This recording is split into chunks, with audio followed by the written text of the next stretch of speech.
Happy New Year. Hope you had an awesome break and you're ready for our first show of 2009. I'm Carl Azuz. First up, international representatives are scrambling to the Middle East to try and end an Israeli incursion in the Palestinian territory of Gaza. Israeli troops launched a ground assault into the territory over the weekend. This came after a week of airstrikes by the Israeli military. Officials say the attacks are aimed at stopping militant groups from firing rockets into Israel. According to Palestinian medical sources, more than 500 people, both militants and civilians, have been killed in the attacks. Around 2,600 other Palestinians have been injured, mostly from the airstrikes. Josh Levs gives us a closer look at where this violence is taking place. Here's what I want to do. Let's zoom in on this board. I want to show you some basics about Gaza and talk to you about these Israeli ground troops.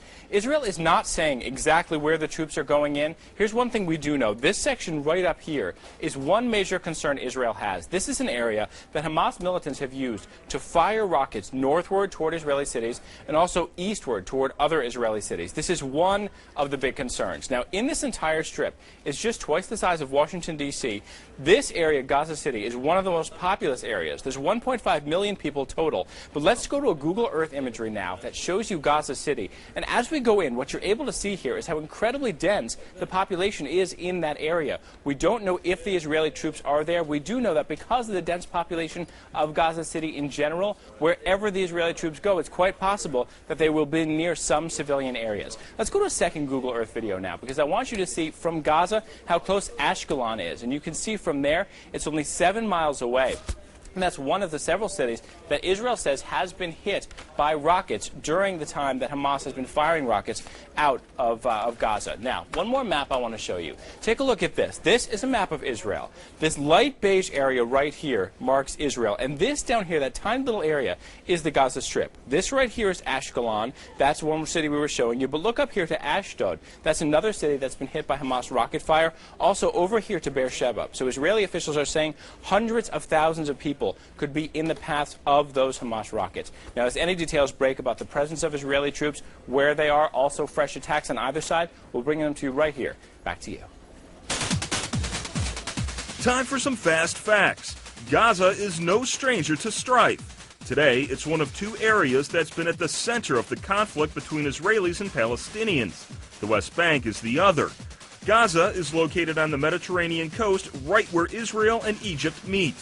The territory was occupied by Israel for 38 years, but the Israelis withdrew in 2005, leaving control to the Palestinians. Checking out a couple other stories now, starting with a change among President-elect Barack Obama's cabinet nominees. New Mexico Governor Bill Richardson is withdrawing his nomination as Commerce Secretary. An investigation is looking into possible ties between Richardson and a company that was awarded contracts in New Mexico and also made contributions to the governor's causes. Richardson says he has acted properly, but he didn't want the investigation to be a distraction in the nomination process. And in Illinois, Governor Rod Blagojevich has named former State Attorney General Roland Burris, on the left there, to fill President-elect Obama's Senate seat. There is a problem with that. You might remember that federal authorities are accusing Governor Blagojevich of trying to sell that seat for his own gain. Senate Democrats have said they won't let Burris be seated when the Senate starts its new session on Tuesday. One source says Burris will meet with leading Democrats later on this week. Time for the first shout-out of '09. What's the nickname for the U.S. generation born immediately after World War II? You know what to do. Is it Lost Generation, Baby Boomers, Generation X, or Millennials? You've got 3 seconds. Go!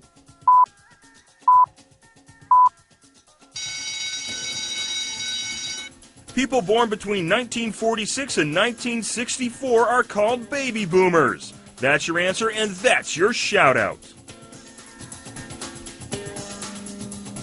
Okay, every generation faces different challenges. For example, the current economic crisis. It's affecting everyone, but you guys are the lucky ones who get to inherit it. Tony Harris sat down with a group of Atlanta area high school students to find out what they think about some of the biggest issues confronting you and your classmates, starting with the state of the economy.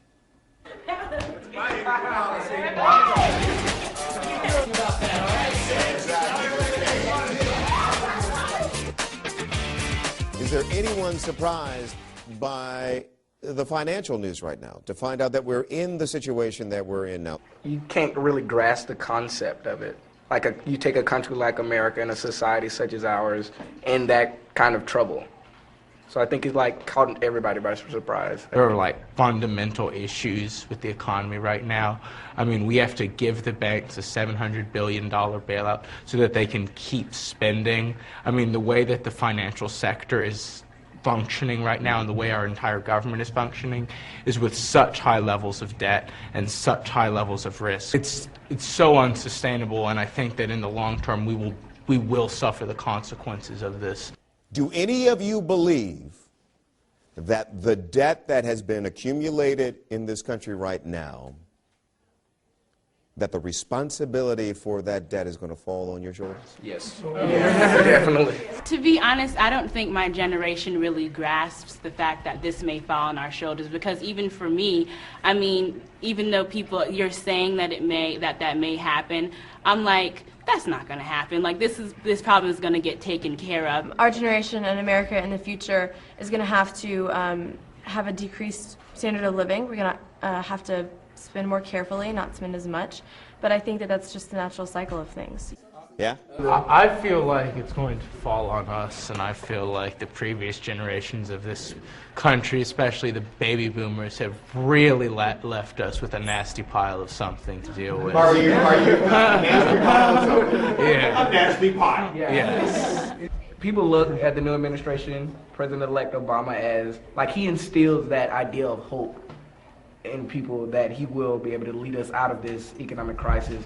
But when you face reality, it's gonna get a lot worse before it gets better. You believe that?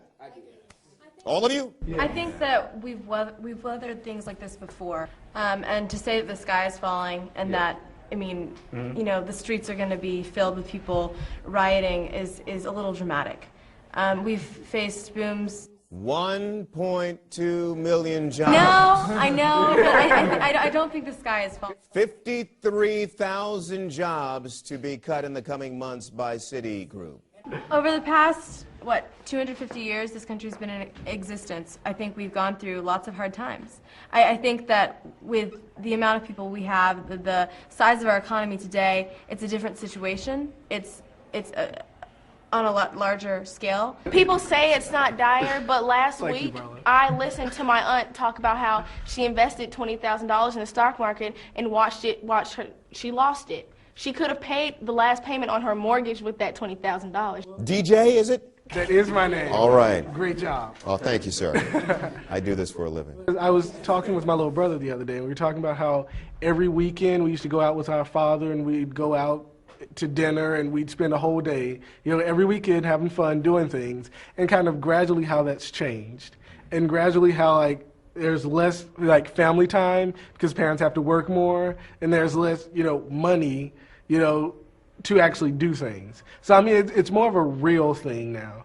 How old are you? Me? Yeah. I just turned 16 Sunday. So you're going to get that SUV? Probably not. All right. What are you going to get? A skateboard.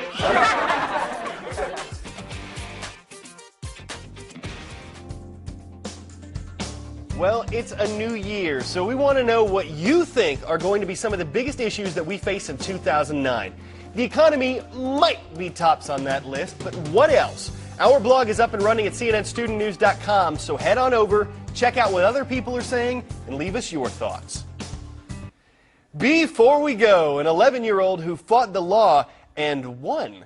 And it's all because of this little guy. You see, Judson King loves Sonic the Hedgehog so much that he decided he wanted the real rodent as a pet. Unfortunately, his town had a law banning the animals, so Judson spent 3 years putting together his case and convinced the city commission to rewrite the animal code. And for Christmas, King finally got his long-awaited gift. But hedgehogs are one thing. Let's just hope Judson doesn't set his sights on any bigger game. That will wrap up our first show of the year. We'll see you again tomorrow.